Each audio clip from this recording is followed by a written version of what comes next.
जय श्री राम मित्रों, मैं महंत दयानंद मुनि, राष्ट्रीय धर्माचार्य, षड दर्शन विश्व अखाड़ा परिषद।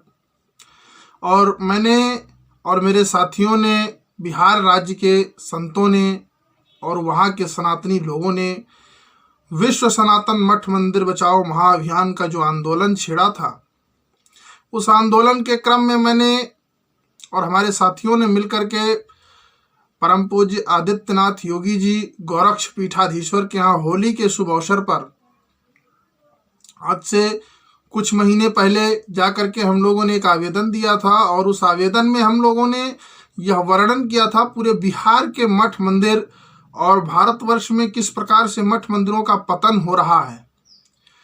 वो कालनेमियों के द्वारा, आक्रांताओं के द्वारा, और जो भी बातों उन्होंने बोला है वो सारी चीज़ें हम लोगों ने आवेदन में लिखित दी थी। और कहीं ना कहीं आज हम लोगों के आवेदन का वो असर माननीय मुख्यमंत्री आदित्यनाथ जी के मुख से सुनाई देने का कार्य हो रहा है। और हमें आशा है कि केंद्र सरकार और उत्तर प्रदेश सरकार इस चीज़ में कार्यरत भी होगी और इसे क्रियान्वित भी करेगी। लेकिन बड़े दुर्भाग्य की बात है कि हमारी बिहार सरकार, माननीय मुख्यमंत्री नीतीश कुमार जी कान में रुई डालकर पड़े हुए हैं।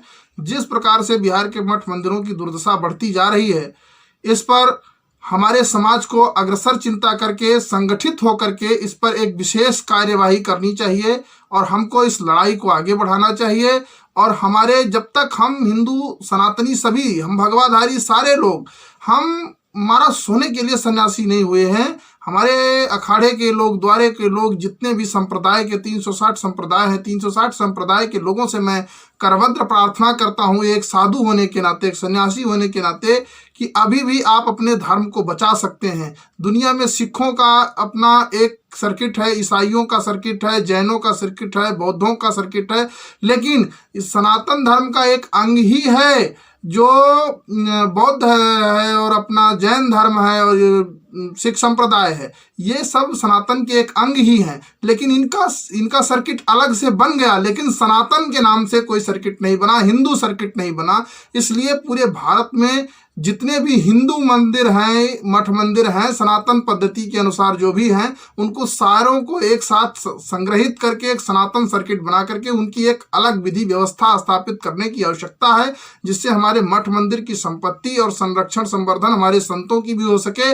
और ऐसे कालनेमी संतों को भी पहचानने की आवश्यकता है जो हमारे राष्ट्र की, हमारे धर्म की संपत्ति को बेच रहे हैं, बर्बाद कर रहे हैं। उनको बहिष्कृत करने कि हम सबको एक साथ संगठित होकर के अपने सरकार से इस चीज की आग्रह करनी होगी कि जो हमारे सरकार के भ्रष्टाचार, भ्रष्ट पदाधिकारी, कर्मचारी और पदाधिकारी हमारे साथ जो लूट घसोट कर रहे हैं और हमारी धार्मिक संपत्ति को बेविचार रूप से गलत दुरुपयोग कर रहे हैं, शोषण कर रहे हैं, और हमारी मठ मंदिर के संपत्ति के टैक्स से मौलानाओं को, मदरसे को जो उनको शुल्क दिया जा रहा है, उनको पैसा दिया जा, दरमाहा दिया जा रहा है, ये सब सारी चीज़ें बंद होनी चाहिए। अब आवश्यकता है हिंदुओं जागने की। अगर अभी नहीं जागे तो कभी जागने के लायक नहीं रहोगे। इसी के साथ अपनी वाणी को विराम देता हूँ। जय श्री राम।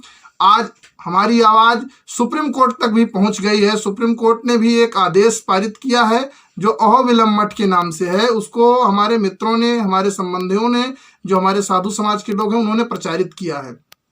अहोबिलम मठ के बारे में जो मेरी मांग थी, जो मेरे मूल धरातल थे, आर्टिकल 26, आर्टिकल 25, और जिस प्रकार से मैं आर्टिकल 13(3) का की बात करता था, जिस प्रकार से हम लोगों के मौलिक अधिकारों का हनन हो रहा है, इन सारी चीज़ों पर आज सनातन धर्म को जागने की आवश्यकता है। आज केवल सनातन धर्म के लिए ही नहीं, हमारे संविधान के साथ खिलवाड़ हो रहा है, संविधान की अवमानना हो रही, सुप्रीम कोर्ट की अवमानना हो रही है, हाई कोर्ट की अवमानना हो रही। इससे ज़्यादा हिंदुओं को कब दबाया जाएगा, कब सताया जाएगा? हम लोग सोचते थे कि कभी कुछ होगा तो प्रशासन उसके लिए है। आज प्रशासन ही मेरे लिए सबसे बड़ा काल बना हुआ है। आज प्रशासन के लोग हाई कोर्ट, सुप्रीम कोर्ट के निर्णय को बिल्कुल अनदेखी कर रहे हैं। आज बिहार सरकार के जितने भी पदाधिकारी हैं पूर्ण रूपेण से पूरा भ्रष्टाचार का एक नियम बना लिए। सुप्रीम कोर्ट का आदेश आया जब मठ मंदिर की संपत्ति बेची नहीं जा सकती है, उसके लिए बिहार सरकार ने पूरा हंगामा किया। लेकिन आज बिहार सरकार क्यों नहीं बोल रही, क्यों मौन है आखिर? इसकी पीछे की वजह क्या है